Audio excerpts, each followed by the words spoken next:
क्या आपको भी एमसीक्यूज़ का भूत सपनों में डराता है? अगर हाँ, तो ये सीरीज़ आपके लिए है। स्वागत है आपका ह्यूमैनिटीज़ की नंबर 1 एमसीक्यू सीरीज़ में। Through the eyes of travellers, इस एक वीडियो को देख लो, तुम्हारे इस चैप्टर के पूरे एमसीक्यू का प्रिपरेशन हो जाएगा। कहीं और एमसीक्यूज के लिए भटकना नहीं पड़ेगा। मैं आज सीधे इस वीडियो को स्टार्ट करूंगा। बस छोटा सा मुझे एक इंट्रोडक्शन देना था, थोड़ा सा ग्रेटफुलनेस शेयर करनी थी, क्योंकि आज जो मैं हैट लगाया हूँ, जो मैंने टी शर्ट पहनी हुई है, जो मैंने परफ्यूम लगाया है, ये सारी चीज़ें आप में से कुछ लोगों ने मुझे गिफ्ट करी थी। तो सिर्फ उन लोगों को नहीं, आप सारे लोगों को ही मुझे थैंक यू बोलना था, क्योंकि जितना अमाउंट ऑफ लव आप लोग हमारी तरफ शो करते हो, जितना आप प्यार देते हो यार, इट इज़ लाइक मैं एक्सप्रेस ही नहीं कर सकता उस प्यार को। Thank you so much. इसलिए आज मैं पूरा अटायर जो मेरा है, ये मैं आप लोगों के प्यार प्यार में नहा के आया हुआ हूँ। तो इस प्यार में नहाई वीडियो को स्टार्ट करते हैं। प्लीज़ आप लोग ने जिन्होंने भी गिफ्ट किया है, सारे लोग कमेंट ज़रूर करना। Where was Al Biruni born in 973 CE? सबसे पहला एक बेसिक सा क्वेश्चन पता ही होना चाहिए। 3 हीरो हैं हमारे इस चैप्टर के, बिरूनी, बतूता और हमारे बर्नियर। तीनों के बारे में, कब वो पैदा हुए, कहाँ वो पैदा हुए, बेसिक क्वेश्चन है। इसका सही आंसर, वैसे आपको पता है, यू नो द ड्रिल, की कॉपी पेन लेके बैठना है, क्वेश्चन पढ़ने के बाद आंसर टिक करना है, at the end of the video बता के जाना है कितने सही किए। तो इसका सही आंसर, अगर आपने सी पे टिक लगाया था तो 1 मार्क दे दो। In which language was Kitabul Hind written in? Kitabul Hind की लैंग्वेज, एक बेसिक क्वेश्चन अगेन, और इसका एक 3 मार्क का क्वेश्चन भी आता है। तो आपको किताबुल हिंद की जो सारी डिटेल्स हैं वो उसमें मेंशन करनी पड़ेगी कि it was simple and lucid, it was written in Arabic. B is the right answer. एंड इसमें एक ज्योमेट्रिक स्ट्रक्चर हमें देखने को मिलता है, उसका हम क्वेश्चन नीचे देखेंगे। तो जितने भी क्वेश्चन किताबुल हिंद के आएंगे उनको अच्छे से सुनना, ताकि 3 मार्क वाला आंसर भी आपका प्रिपेयर हो जाए। ऑल्सो अगर आपने अभी तक हमारी फसना पक्का है सीरीज नहीं देखी है, उसका फसना पक्का है का पीडीएफ नहीं लिया है, तो आपको बहुत हेल्प करेंगे वो रिविजन करने में। लिंक आपको डिस्क्रिप्शन में मिल जाएगा। हाउ कुछ हुआ क्या अभी आपकी वीडियो में? मेरे स्क्रीन में कुछ हुआ अभी। हाँ, अरे अरे अरे, चश्मा सही कर रहा हूँ, चश्मा मैं एक जगह पे भूल के आ गया। How many chapters are contained in Al Biruni's Kitabul Hind? किसने लिखी है किताबुल हिंद? अल बिरूनी ने लिखी है, याद रखेंगे।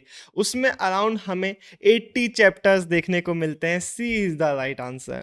Who brought Al Biruni to Ghazni as a hostage? Al Biruni के लाइफ स्केच का, लाइफ का क्वेश्चन आता है, तो याद रखना उनको एज अ हॉस्टेज यानी कि बंदी बना के गजनी में लेके आया गया था। कौन लेके आया था? सुल्तान। इसमें बहुत सारे लोग ए पे टिक लगा देंगे, आप नहीं। B, Sultan Mahmud is the right answer. हालांकि एक लाइन याद रख लेना कि एज अ हॉस्टेज वो आए थे, पर धीरे धीरे उनको गजनी अच्छा लगने लगा था। He developed a liking for Ghazni. Which of these languages was Al Biruni not well versed in? एक पॉइंट इनका लिख के आना पड़ेगा। आंसर बता रहा हूं कि Al Biruni was well versed in Sanskrit, Syriac and Hebrew as well. लेकिन ग्रीक जो लैंग्वेज थी उसके वर्क्स जो होते थे, उनके ट्रांसलेशंस को, उनके अरेबिक ट्रांसलेशंस को ये पढ़ते थे। ग्रीक में ही was not well versed in. Al Biruni's Kitabul Hind's geometric structure is attributed to his interest in dash. तो उसमें हमें एक ज्योमेट्रिक स्ट्रक्चर क्या देखने को मिलता है? Almost every chapter starts with a question, फिर एक डिस्क्रिप्शन आता है बेस्ड ऑन सांस्कृतिक ट्रेडिशंस, और उसके बाद कंक्लूजन में कंपैरिजन होता है अदर कल्चर्स के साथ। और ये जो ज्योमेट्रिक स्ट्रक्चर है, ये हमारे लोग बोलते हैं स्कॉलर्स की may be because of his mathematical orientation. B is the right answer.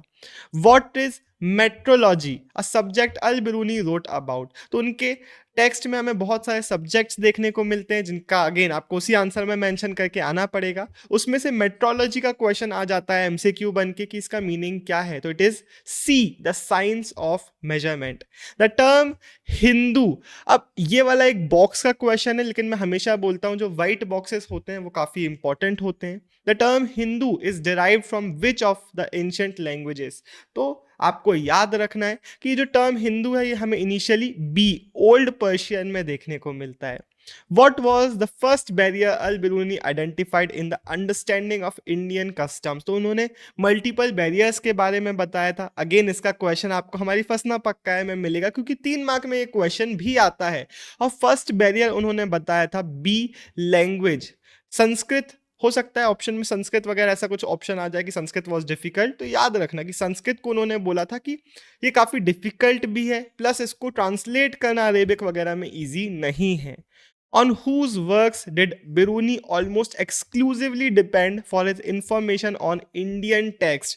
मैंने बताया था ना, अगर अच्छे से सुन रहे हो वीडियो को तो बन जाएगा पहले से ही आंसर। उनका जो डिस्क्रिप्शन होता था वो ब्राह्मणिकल टेक्स्ट के बेसिस पे होता था, hence A Brahmans is the right answer. 11th, Al Biruni disapproved of which Brahmanical notion? फटाक से अपना आंसर कॉपी में लिखो।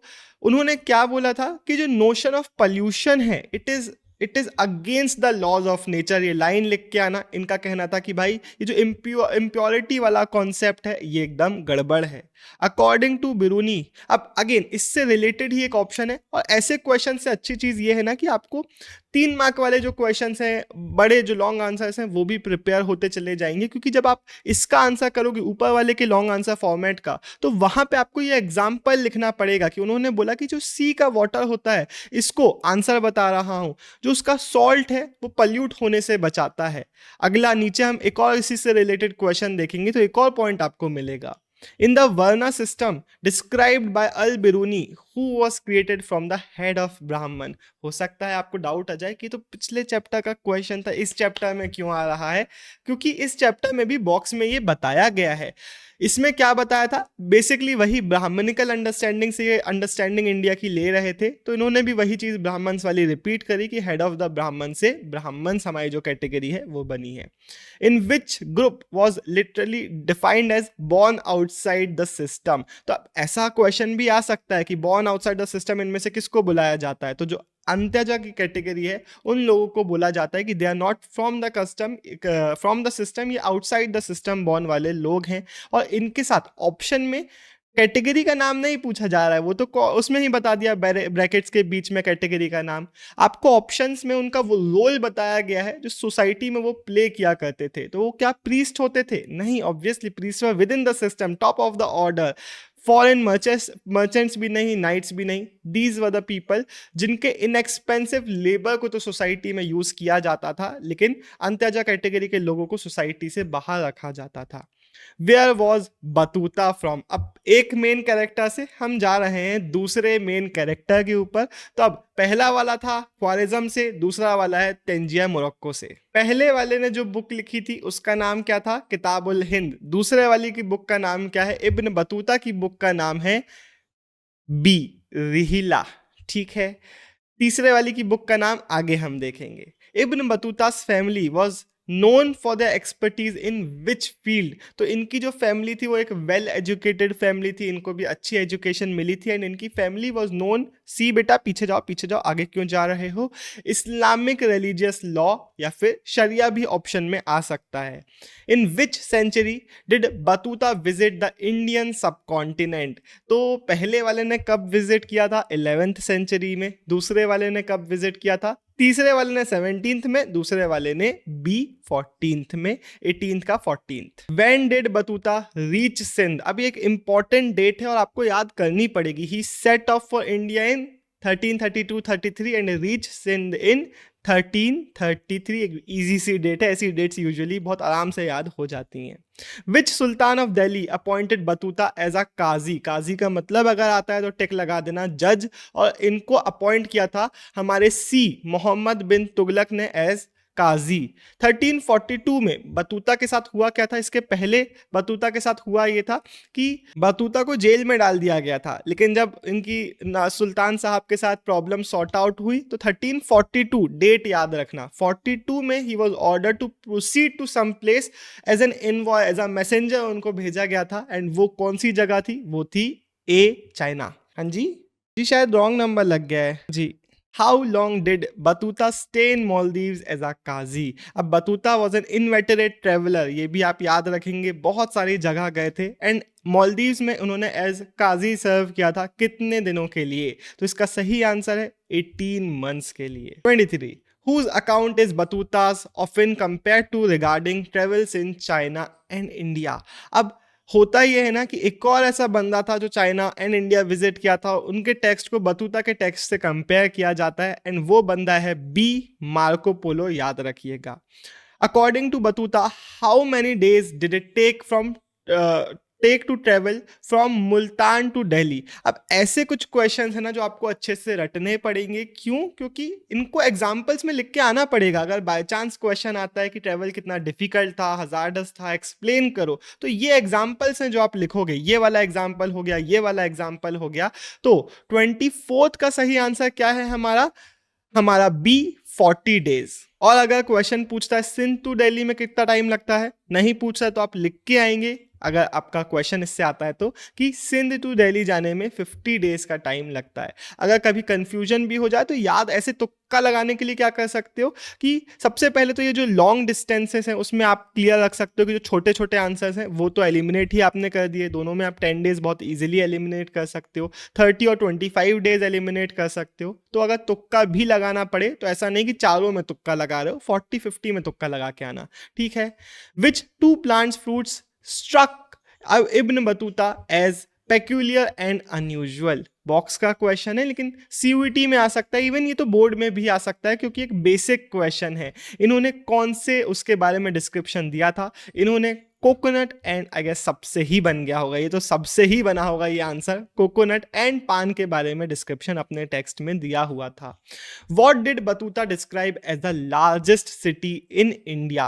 तो इन्होंने क्या बोला था, इनका कहना था कि Delhi is the largest city in India, and Maharashtra के बारे में, महाराष्ट्र के एक सिटी के बारे में इन्होंने रिलेटेड बात करी थी। Which city in Maharashtra did Ibn Battuta से राइवल दिल्ली इन साइज। इनका कहना था कि, आंसर बता रहा हूं, बी दौलताबाद, ये ऑलमोस्ट दिल्ली के बराबर है, उतना ही बड़ा है। Why was Indian agriculture productive according to Battuta. तो बतूता ने क्या बोला था। अब देखो इसमें आप एलिमिनेशन बहुत इजीली कर सकते हो। एडवांस टेक्नोलॉजी उन्होंने नहीं बोला था, गवर्नमेंट सब्सिडीज तो क्लियरली यहाँ पे आंसर नहीं होना चाहिए, हैवी रेनफॉल ओनली तो क्लियरली आंसर नहीं है। तो B is the right answer, fertility of the soil, जिसके कारण इन्होंने बताया था, आंसर में लिखने को आ सकता है एक काम, कि 2 क्रॉप्स अ ईयर यहाँ के जो हमारे पेजेंट्स थे वो बहुत इजीली ग्रो किया करते थे। वीडियो में आगे बढ़ने से पहले अगर आपको द ट्विन ब्रोस के प्रीमियम नोट्स चाहिए या फिर आपको चाहिए हमारी लेजेंडरी फंसना पक्का है के पीडीएफ जिसमें आपको सारे इंपॉर्टेंट क्वेश्चंस पीवाईक्यूज उनके बोर्ड स्टाइल में आंसर्स मिल जाएंगे, ये दोनों चीजें आपको मिल जाएगी हर एक ह्यूमैनिटीज के मेजर सब्जेक्ट के लिए हमारे thetwinbros.in पे, या फिर हमारे एप्लीकेशन से इनको आप एक्सेस कर सकते हैं। लिंक आपको डिस्क्रिप्शन में मिल जाएगा, चेक करना मत भूलना। अब हम बढ़ते हैं वीडियो में आगे। अब अगले 2 क्वेश्चन काफी रिलेटेड हैं। उलुक क्या है एंड दवा क्या है। ये दोनों हमारे पोस्टल सिस्टम के टाइप्स थे जिनका यूज करके इन्होंने बताया हुआ था अपने टेक्स्ट में कि काफी डिस्टेंस ट्रेड भी बहुत अच्छे से किया जाता था, कम्युनिकेशन किया जाता था, एंड इन्होंने बताया था कि पोस्टल सिस्टम इंडिया का काफी ज्यादा एफिशिएंट था। लेकिन क्वेश्चन ये नहीं पूछ रहा है, क्वेश्चन आपसे पूछ रहा है कि उलुक कौन सा था। तो याद रखना, उलुक हॉर्स पोस्ट था, एंड दवा कौन सा था, ऑब्वियसली अब एक ही बचा, एक फुट पोस्ट था। लेकिन क्वेश्चन अब पूछता है कि इन दोनों में फास्टर कौन सा था, एंड अगर आपने नहीं पढ़ा है ये वाला बॉक्स तो आई गेस आप गलत लगा के आ जाओगे। Which postal system was described as quicker and used to transport fruits from Khurasan. तो याद रखना, हमारा जो फुट पोस्ट था, हमारा जो दवा वाला फुट पोस्ट था, दैट वाज फास्टर, एंड इसका यूज किया जाता था फ्रूट्स वगैरह ट्रांसपोर्ट करने में क्योंकि वो जल्दी खराब हो जाते थे। तो फास्टर पोस्ट को, जो ह्यूमन वाला पोस्ट था, that was faster than the horse post. 33 बोल रहा है, who was the French doctor who visited the Mughal empire in the 17th century. तो French doctor with a difference हमारा कहाँ गया, अरे अरे अरे अरे अरे, फ्रांसवा बर्नियर। अब इसके कुछ क्वेश्चंस हम देखेंगे। अब एज अ फिजिशियन इन्होंने सर्व किया टू विच मुगल प्रिंस। ये एक इंपॉर्टेंट डिटेल है, याद रखना, इनके क्वेश्चन में, इंट्रोडक्शन में, पॉइंट्स में आप यूज कर पाएंगे कि Bernier served as a physician under Dara Shikoh. Bernier ने कितने ईयर्स हमारे मुगल इंडिया में स्पेंड किए। अगेन एक बहुत इंपॉर्टेंट क्वेश्चन है, क्वेश्चन में लिखने को आएगा आपको, क्वेश्चन डायरेक्टली नहीं पूछेगा लिखने के लिए, लेकिन जब भी इनका क्वेश्चन आता है तो ये आप पॉइंट जरूर लिख के आ सकते हैं कि he spend 12 years in India, and इन सालों में इन्होंने काफी भर भर के इंडिया की बुराई करी। कौन से फ्रेंच किंग को ये अपना टेक्स्ट डेडिकेट करते हैं बर्नियर साहब। तो देखो, नापोलियन एंड फिलिप II तो आपने एवे एलिमिनेट कर दिया, लेकिन इसमें कई लोग कंफ्यूज होंगे। 14 लुई द 14th पे टिक लगा के आना, C is the right answer. What was the title of Bernier's book. तो इसमें भी बहुत सारे लोगों को कंफ्यूजन होगा क्योंकि बहुत, अरे बहुत डिटेल में हमारे एनसीईआरटी में बार बार इस पे बात नहीं की हुई है, लेकिन एक बात दिखाया हुआ है कि इनका जो टेक्स्ट था उसका नाम था, कहाँ गया, travels in the Mughal empire. आप एनसीईआरटी में देखेंगे तो ये टिल्टेड लिखा हुआ है हल्का सा, विच शोज कि इनके टेक्स्ट का ये नाम था। Bernier used a model of binary opposition to describe India. What does it mean? तो बाइनरी ऑपोजिशन मतलब क्या होता है? जब आप कॉन्ट्रास्ट कर रहे हो दो अलग अलग चीजों को, ऑपोजिट दिखा रहे हो दो अलग अलग चीजों को, तो basically India was presented as the inverse of Europe, and इसमें यूरोप को सुपीरियर, इंडिया को इंफीरियर दिखाया जाता था। According to, C is the right answer. According to Bernier, what was the fundamental difference between India and Europe? तो Bernier ने बहुत सारे फॉरेन ट्रेवलर्स ने क्या बोला था कि lack of private property in land, जो क्राउन ओनरशिप है, it was the key differentiator between India and Europe. 40th, Bernier argued that crown ownership of land was, हो जाओगे इसमें बहुत सारे लोग कंफ्यूज हो जाएंगे, फटाक से अपना आंसर लॉक करो।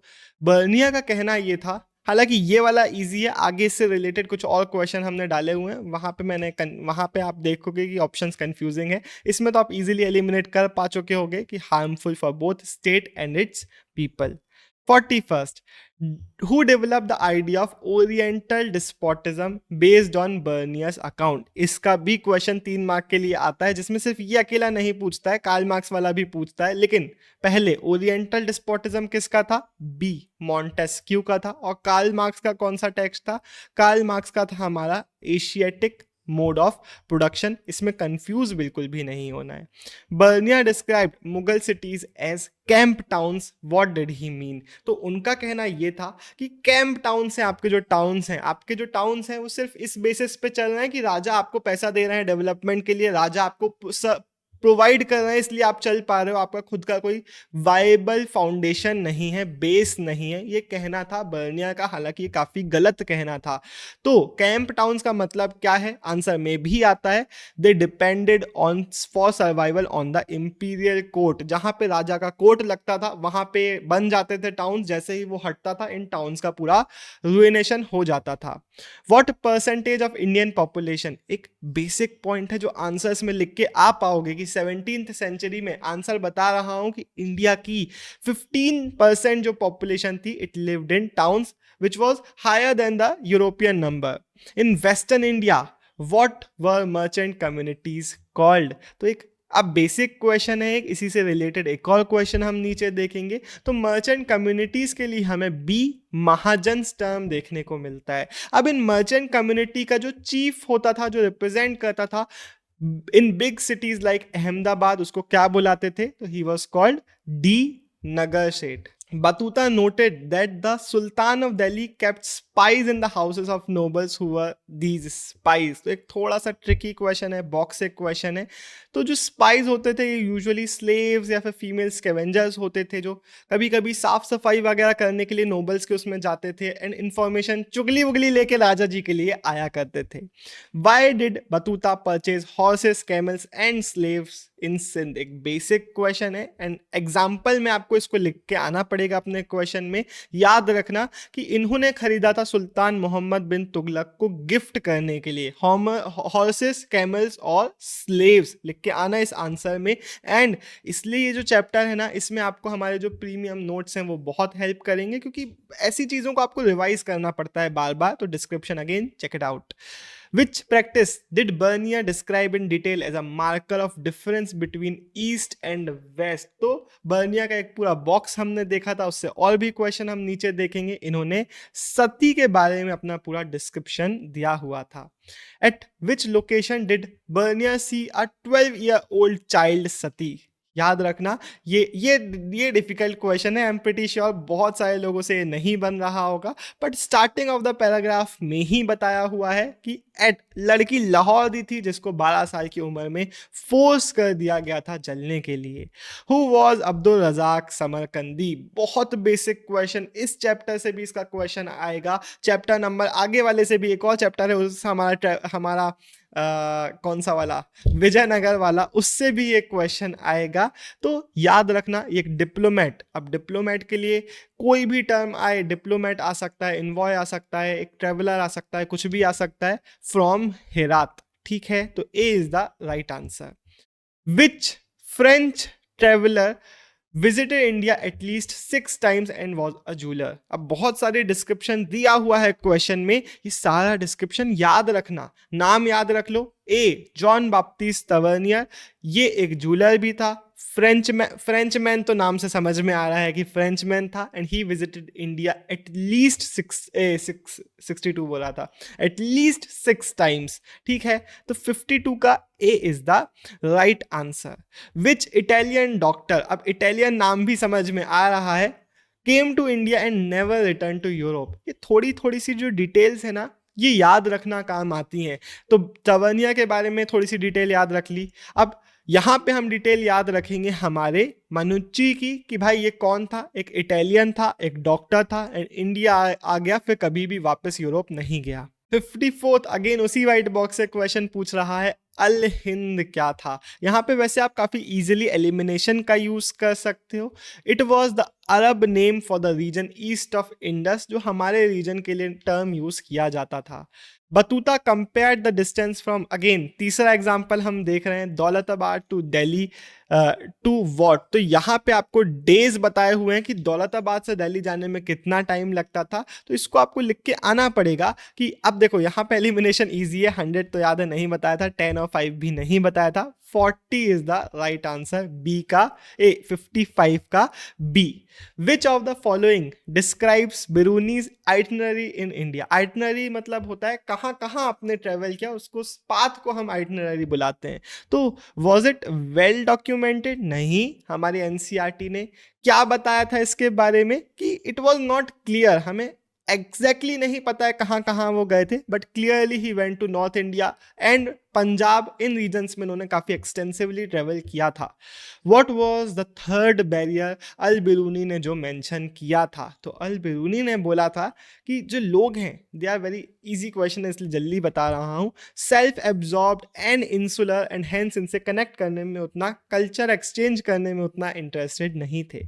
Bernier claimed that there was no middle state in India. इसका मतलब क्या था, तो उन्होंने क्या बोला था कि जो नोबल्स हैं, जो हमारे राजा और उनके नोबल्स हैं, वो अच्छी कंडीशन में जी रहे हैं और बाकी सारे लोग एकदम खराब कंडीशन में, पॉवर्टी की कंडीशन में जी रहे हैं। कोई मिडिल स्टेट यानी कि कोई मिडिल क्लास इंडिया में नहीं है, एंड हेंस यहाँ पे middle state refers to be no middle class, only extremely rich and extremely poor in India. ये इनका कहना था कि अनडिफरेंशिएटेड मासेस हैं जो सारे गरीबी में जी रहे हैं, but it was far from true. Which term was used by the Turks to refer to the language of the people east of the Indus? कुछ लोग हो गए इसमें कंफ्यूज, कोई हो सकता है संस्कृत में टिक लगा दे, कोई अरेबिक में टिक लगा दे। The right answer here is C, Hindavi. अगला क्वेश्चन जो है ना वो थोड़ा सा ट्रिकी है, थोड़ा सा अंडरस्टैंडिंग बेसिस पे आपको इसको आंसर करना पड़ेगा।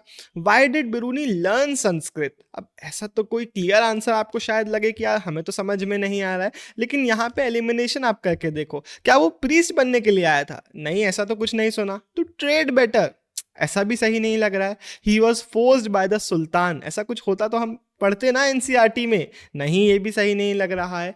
B to study religious and philosophical text, इसके बारे में हमने पढ़ा है हमारे टेक्स्ट में कि बहुत सारे टेक्स्ट को पढ़ रहे थे, ट्रांसलेट कर रहे थे। B is the right answer. Whose stories did the local ruler of Morocco order to be recorded upon his return? तो इसका सही आंसर है हमारा, कुछ लोग बिरूनी और बतूता में कंफ्यूज हो रहे होंगे, याद रखना इब्न बतूता एंड इब्न जुजे को ऑर्डर दिया गया था कि भाई आपको इनका जो भी ये बखान करेंगे वो लिखना है, एंड उसको हम टेक्स्ट में मेंशन करेंगे। Regarding western theorist consider the following statements. तो यहाँ पे अब हम कुछ स्टेटमेंट टाइप्स क्वेश्चन देखने वाले हैं, तो इनको फटाफट हम पढ़ लेते हैं, आपको सीधा मैं सही आंसर बताऊंगा। तो पॉज करो वीडियो को, पढ़ो, अपना आंसर लॉक करो, मतलब लिख लो कॉपी में, and the right answer here is A, 1 and 2 are correct. Theorists believe that private property in land was widespread in India. बिल्कुल भी नहीं, they believed कि crown ownership is widespread. Batuta noted that Indian textiles like fine muslins were in great demand in. तो इसमें भी confusion होगा, फटाक से लिख लो अपना answer. The right answer is West Asia and Southeast Asia, जिसमें उन्होंने बताया था कि इन नेटवर्क्स में इंडिया का ट्रेड बहुत ज़्यादा हो रहा था। French jeweller Tavernier compared India to which two empires specifically regarding trade? तो इन्होंने इंडिया के ट्रेडिंग कंडीशंस के बारे में बोला था कि बहुत ज़्यादा ईरान और ओटोमन एम्पायर से सिमिलर हैं, तो A is the right answer. Which of these was not a category of towns mentioned as existing in Mughal India? तो एक इजी क्वेश्चन है अगर आप एलिमिनेशन करने की कोशिश करो, क्योंकि मैन्युफैक्चरिंग टाउन्स तो थे, हमने देखा है, पोर्ट टाउन्स भी थे, सेक्रेट टाउन्स भी थे, industrial waste towns is the right answer. इसका क्वेश्चन ऐसे भी आ जाता है कभी कभी कि कैंप टाउन्स को डिस्क्राइब करो, तो ऊपर कैंप टाउन्स का डिस्क्रिप्शन आप देंगे एंड एक एग्जांपल ये लिख के आएंगे कि इंडिया में सिर्फ वो टाउन्स नहीं थे जहाँ पे मुगल कोर्ट लगता था, बल्कि manufacturing towns, port town, sacred centers भी थे, लेकिन उसमें एग्जाम्पल में इंडस्ट्रियल वेस्ट टाउन मत लिख के आना. Which traveler traveled to China via Malabar coast, Maldives and Sumatra? Hint दूं एक, सबसे घुमक्कड़ कौन है यहाँ पे? सबसे घुमक्कड़ क्लियरली हमारा जो बी बतूता है वो है. That is the right answer. Which of the following was a hazardous part of 14th century travel mentioned by Ibn Battuta? Again, elimination करोगे बहुत easy है. Too many tourists, तो ये तो प्रॉब्लम शायद नहीं होगी इनके लिए. हाई एयरप्लेन कॉस्ट है तो क्लियरली नहीं होगी. लैक ऑफ पासपोर्ट, काफ़ी मॉडर्न, नीचे के जो तीनों हैं काफ़ी मॉडर्न वो हैं problems. A is the right answer. हमने देखा था कि इनके ग्रुप को रॉबर्स ने अटैक कर दिया था. He was feeling homesick once, he was ill once, तो A is the right answer. अगर आप इस वीडियो को अभी तक देख रहे हैं एंड आपने वीडियो को लाइक नहीं किया तो लाइक तो बनता है, एंड वीडियो अच्छी लग रही है तो एक कमेंट भी, मैं अगर अच्छा लग रहा हूँ इस आउटफिट में तो एक कमेंट भी बनता है इस प्यारी सी जर्सी के लिए, इस प्यारी सी हेड के लिए. एंड परफ्यूम तो आप स्मेल नहीं कर सकते, but I am smelling good right now. According to Biruni, एक कमेंट तो बनता है, Biruni what did the sun do for the environment? तो सन के बारे में उन्होंने बोला था कि जो सन है it cleanses the air. A is the right answer. जो सॉल्ट है prevents the sea water to turn impure and hence everything in nature returns to the pure state. and आपका जो impurity का concept है it is against the law of nature. 1017 date रट्टा मार लो. ये क्या हुआ था इस टाइम में? What capital city did Biruni arrive in as a hostage? थोड़ा घुमा फिरा के क्वेश्चन पूछा हुआ है, हो सकता है क्वेश्चन आपसे ये डेट पूछ रहा होता, याद रखना. 1017 में इनको गजनी लेके गया गया था. B is the right answer. अब Which of the following describes Biruni's view of the lower to one system? थोड़ा सा चैलेंजिंग क्वेश्चन है एंड हो सकता है आप में से ना बन रहा हो, बट इवन नहीं बन रहा है ना तो एलिमिनेशन का यूज करने की कोशिश करो, थोड़ा सही कैलकुलेटेड गैस लगाने की कोशिश करो एंड मैं आपको एक्सप्लेन कर दूंगा. The right answer here is they were spoke to each other.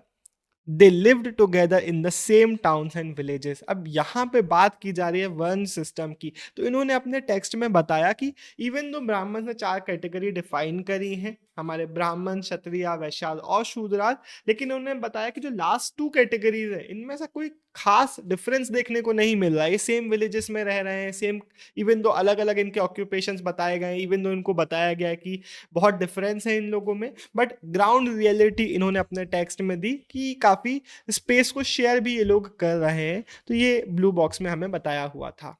Assertion reasons, assertion बोल रहा है Biruni identified language as a significant barrier to understanding the Indian customs and plans. Clearly ये तो एक सही स्टेटमेंट हमें देखने को मिल रहा है, तो ए इज ट्रू. अब इसका रीजन अगर ऐसा कुछ दिया हुआ है कि क्यों डिफिकल्ट थी, ऐसा कुछ बताया जा रहा है, तो हम बोलेंगे हाँ एक्सप्लेन भी कर रहा है reason. According to him Sanskrit was different from Arabic and Persian and concepts could not be translated easily and hence A is the right answer. Biruni disapproved of the Brahmanical notion of pollution. देख लिया है तो हमने. He believed that everything in nature strives to regain original state of purity such as sun cleansing the air. इसको भी हमने देख लिया. It clearly explains the assertion. ऐसे कुछ जो हमारे वो रहते हैं स्पेशली जिनका आंसर हमारा ए होता है, वो इजी क्वेश्चंस हो नहीं, सबसे इजी आई गेस सी और डी होते हैं, फिर ए फिर बी, तो यहाँ पे A is the right answer. तो आई गेस इजी ही एक क्वेश्चन था. Battuta considered travel to be a more important source of knowledge than books. सही स्टेटमेंट, हमने बात करी थी इस चीज़ की. He was an inveterate traveler who spent years exploring North Africa, West Asia, Central Asia and China. अब देखो यहाँ पे दोनों स्टेटमेंट सही तो हैं क्योंकि इसके बारे में भी हमने टेक्स्ट में देखा हुआ है, लेकिन कहीं पे भी एक्सप्लेन नहीं कर रहा है असर्शन को। तो जब ऐसा कोई क्वेश्चन आएगा तो आप टिक लगाएंगे बी में कि assertion reason both are true but it is not the correct explanation. यहाँ पे ट्रिक यही है कि आप सबसे पहले असर्शन पढ़ो और आप अगर कंफ्यूज होते हो कभी तो आप ऐसे सोच सकते हो कि इसका सही रीज़न क्या होना चाहिए, और थोड़ा बहुत भी उससे मैच करे ना तो ए में टिक लगा के आना। लेकिन अगर बिल्कुल ही ऑफ जाए रीजन हमारा तो फिर आप बी में टिक लगा के आ जाएंगे। असर्शन बोल रहा है Battuta describe the coconut as one of the most peculiar trees. हाँ जी, he noted that the nut resembled a human head complete with what looked like eyes and a mouth. अब देखो यहाँ पे भी you will be tempted to lock the answer B. हो सकता है आप में से बहुत सारे लोगों ने किया ही हो, बट द पॉइंट इज कि पेक्यूलियर उन्होंने क्यों डिस्क्राइब किया था, इसीलिए ना क्योंकि वो हेड जैसा दिख रहा है, या फिर उन्होंने जो डिस्क्रिप्शन दिया था उसमें कोई भी स्टेटमेंट आता तो हम बोलते कि हाँ यार इसलिए तो उन्होंने ऐसा बोला था, या फिर ऐसा कुछ रीजन आता कि it was new to him तो भी हम लिखते कि हाँ भाई ये भी एक सही रीजन हो सकता है। तो यहाँ पे आप बी में नहीं दबाएंगे, आप अपना दबाएंगे क्या, आप अपना आंसर लॉक करेंगे A. Both A and R are true and R is the correct explanation. हमेशा आपको जो रीजन रहेगा वो एग्जैक्ट आंसर में नहीं मिलेगा, वो थोड़ा सा रिलेटेड अगर मिलता है तो ए में टिक लगा के आना। Francois Bernier dedicated his major writing to Louis. आप में से बहुत सारे लोगों ने गलत कर दिया होगा इसको, क्योंकि हम कई बार पढ़ते नहीं हैं ढंग से। हर एक डिटेल को, नंबर्स को बहुत ध्यान से पढ़ा करो। अगर मैं आपकी जगह पे होता तो there was at least a 40% chance कि मैं इसमें असर्शन को सही मान के आगे बढ़ जाता, क्योंकि मैं भी अपने बचपने में ऐसी ही गलती सबसे ज़्यादा करता था। मेरे जितने भी मार्क्स कटे ना बोर्ड एग्जाम में, सारे ऐसे ही गलतियों में कटे, क्योंकि मैं कई बार अरे हाँ सर 14 पढ़ के आगे निकल गया, एंड फिर रियलाइज होता था कि अरे शिट। तो ए इज रॉन्ग यहाँ पे। Bernier's accounts were primarily intended to influence policy makers to make the right decisions. तो रीजन तो सही है, तो assertion is false but the reason is true. ठीक है, तो ऐसी गलतियां नहीं करना, बहुत फोकस के साथ बैठना अपने बोर्ड एग्जाम में स्पेशली, और आदत पहले से डाल के रखो। Bernier argued that crown ownership of land was beneficial for the Mughal Empire. क्या बोलते हो? Many will be tempted to think कि भाई हाँ यार सही है, एम्पायर को तो फायदा हो रहा था, लेकिन नहीं ना। हमने बात करी थी, इन्होंने क्या बोला था कि इकोनॉमी एकदम खराब हो रही है, प्रोडक्शन नहीं हो रहा है, तो it was clearly not beneficial for anyone. So A is wrong. He believed that private property in land was a virtue that the Mughals lacked. Clearly a sahi statement. So again, D, assertion is false but the reason is true. 77. The foot post in India was often quicker than the horse post. हाँ जी, हमने देख लिया है। अब the dawa system was used to transport desired fruits from Khorasan to India on short notice. फटाक से answer lock करो।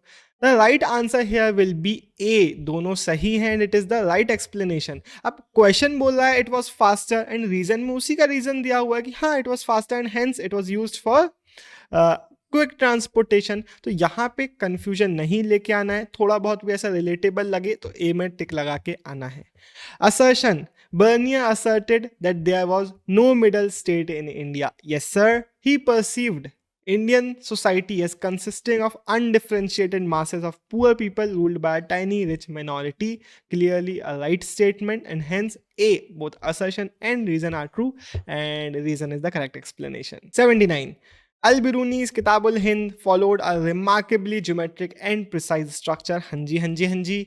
वैसे पॉज कर ले रहे हो ना पहले तुम लोग, पता चला छोड़ दिया तुमने पॉज वॉज करना, ये सब गलती मत करो, क्योंकि जब खुद से प्रैक्टिस करोगे तो कॉन्फिडेंस भी आएगा, एक प्रैक्टिस भी आएगी, और ऐसी ऐसी गलतियां भी होंगी जो आपको शायद सुन के आगे बढ़ने में लगे कि अरे ये तो बन जाता, बट खुद से करते तो सिली मिस्टेक्स दिखती हैं, इसलिए खुद से करना है इन सारे आंसर्स को। ठीक है, तो ए तो सही था।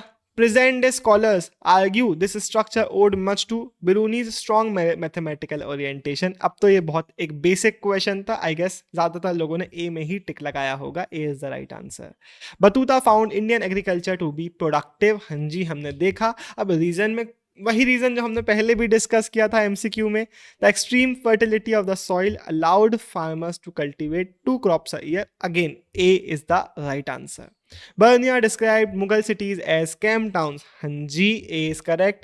He believed these towns had a viable economic foundation and depended on different social classes. अब इतने से समझ में नहीं भी आया होगा तो आगे से तो समझ में आ ही गया है कि it was clearly wrong. He believed कि these towns depended on imperial patronage. तो this is clearly a wrong understanding of उनकी थिंकिंग। तो हम क्या लिख के आएंगे कि भाई assertion is true but the reason is false. Abdul Razzaq बोल रहे हैं describe the people of Calicut as a strange nation. अब इस वाले असर्शन रीजन में कई लोगों को समझ में नहीं आया होगा ये कहाँ से है। ये एक राइट में बॉक्स था उससे ये आया हुआ है।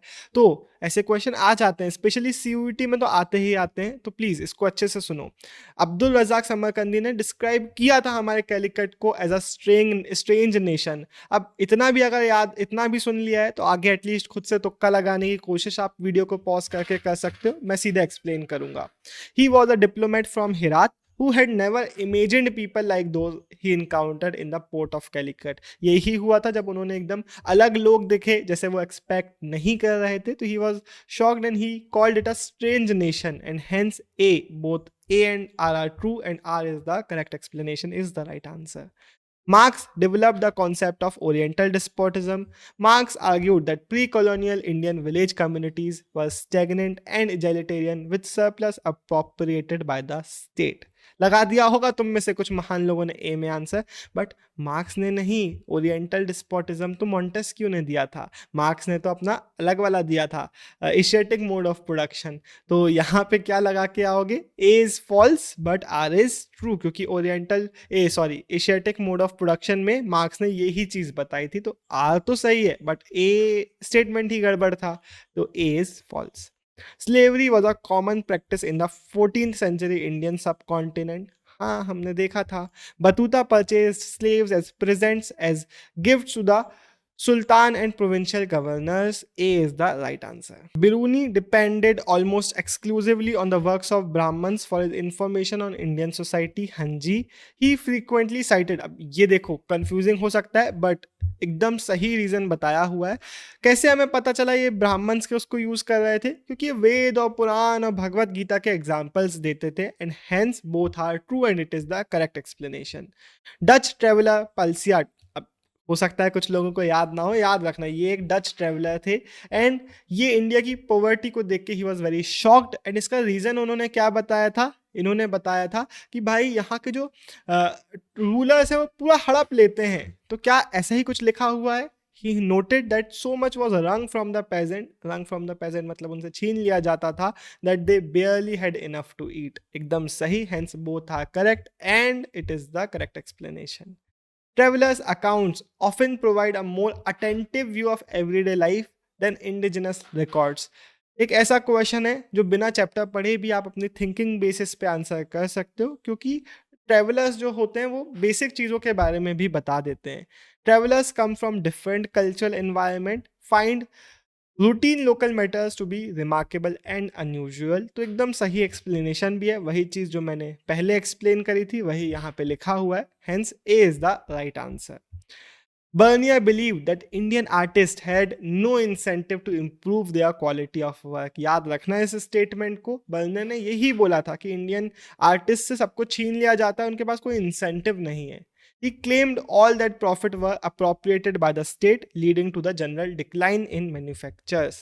तो अब देखो कंफ्यूजन हो सकता है आपको, लेकिन ये वही रीजन दिया हुआ है ना कि क्यों इंसेंटिव नहीं रहेगा लोगों के पास। तो जब रीजन इतना क्लियरली दिया हुआ है तो आपको कंफ्यूज नहीं होना है। It is a very matching statement and hence A is the right answer। The practice of sati was described by Bernier as a marker of degenerate East। तो इन्होंने क्या बोला, ईस्टर्न जो सोसाइटीज़ हैं वहाँ पे विमेन की कंडीशन एकदम खराब होती है एंड हेंस ये एक सही स्टेटमेंट है। और इसका रीज़न हमने एमसीक्यू में भी देखा था, उन्होंने एक 12 ईयर ओल्ड को सती होते हुए देख लिया था एंड उस पर उन्होंने इस डिस्क्रिप्शन को दिया था। तो A is the right answer.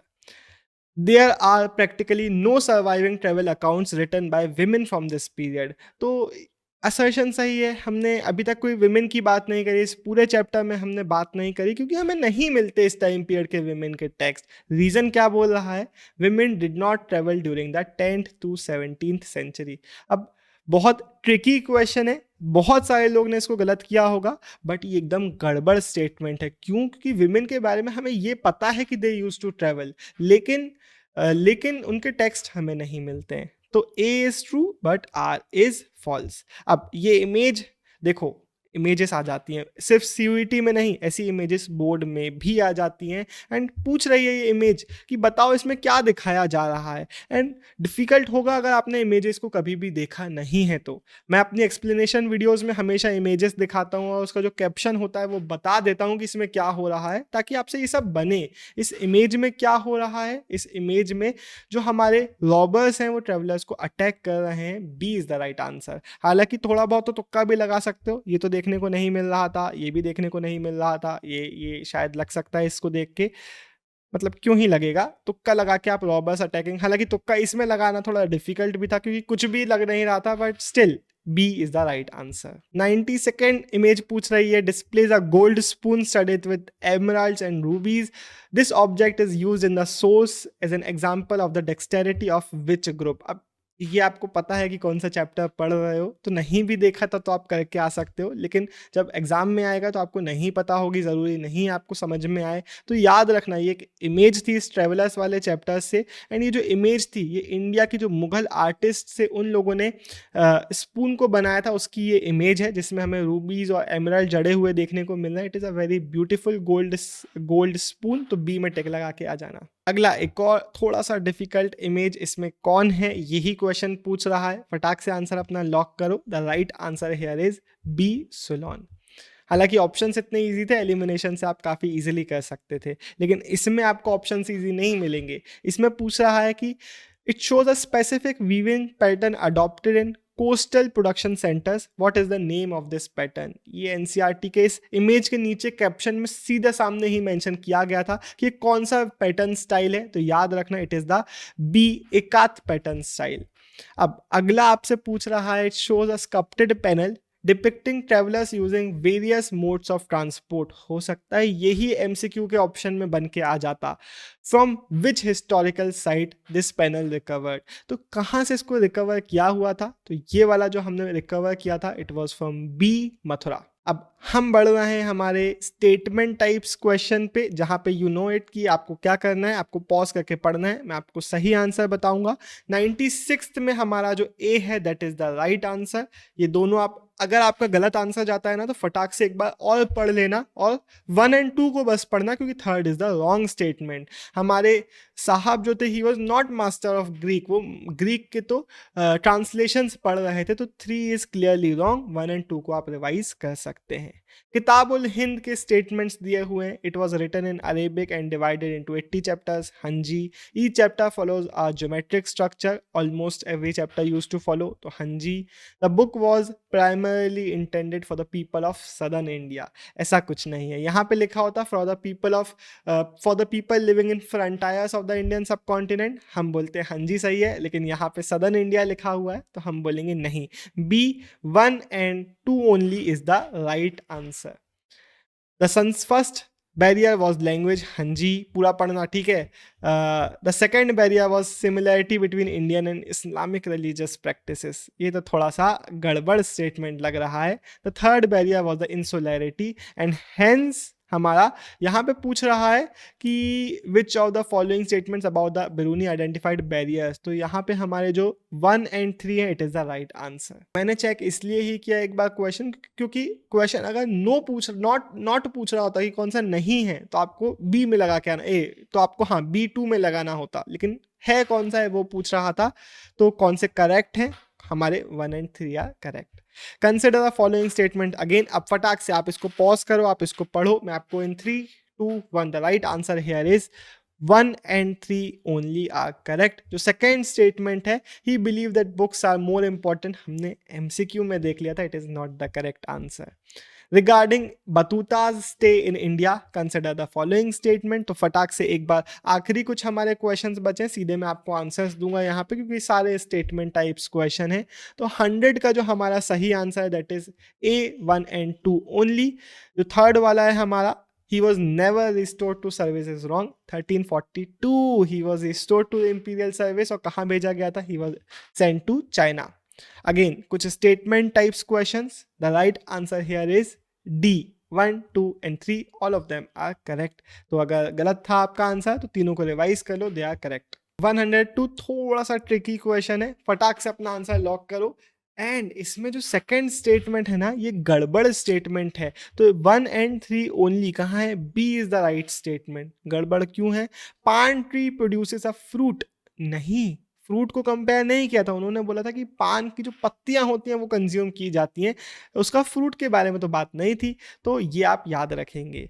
Regarding Indian cities consider the following statement. 103 का जो सही आंसर है that is in 3, 2, 1, 1 and 3 only. Daulatabad in Maharashtra was a small village compare to Delhi, नहीं, it was a big town जिसके बारे में इन्होंने बात करी थी। Consider the following statements about Rihla, जिसमें about the Indian postal system described in the Rihla. तो 104 का जो सही आंसर है that is A, 1 and 2 only. तो थर्ड वाला स्टेटमेंट है, क्लियरली इसको हम डिस्कस कर चुके हैं। 105 का जो सही आंसर है दैट इज इन 3, 2, 1 ए। अरे यार, मैं ए बोलने वाला था, 3, 2 के बाद स्पॉइल करने वाला था because this is life. But 1 and 2 only, he did not spend 30 years, he spend 12 years in India. 106 का सही आंसर है B, 1 and 3 only. He believed crown ownership was beneficial. ना जी ना, 1 and 3 are correct. 107 का सही आंसर है in 5, 4, 3. A is the right answer. 1 and 2 only. Modern historians agree that only 5% Indian population, नहीं ना, हमने देख लिया था ना, 15%. 108 आखिरी हमारे 5 क्वेश्चन बचे हुए हैं, इसका सही आंसर है ए, 1 and 2 ओनली। तो अगर आपके गलत जा रहे हैं, प्लीज गलत जा रहे हैं तो रिवाइज कर लेना। अगर इसका गलत गया था तो 1 और 2 पढ़ लो और याद रख लो 3 गलत है। एंड ये भी आप प्रैक्टिस कर सकते हो ये खुद से फिगर आउट करने की कि क्यों गलत है, तो इससे एक और स्टेटमेंट आपका क्लियर हो जाएगा। अगर नहीं समझ में आ रहा है कि क्यों कोई स्टेटमेंट गलत है तो कॉमेंट में जरूर पूछ लेना, feel free to ask. Regarding antyaja, again हमारा जो A है that is the correct answer. 1 and 2 only. They were completely excluded. ना जी, हमने देखा उनकी लेबर को यूज किया जाता था।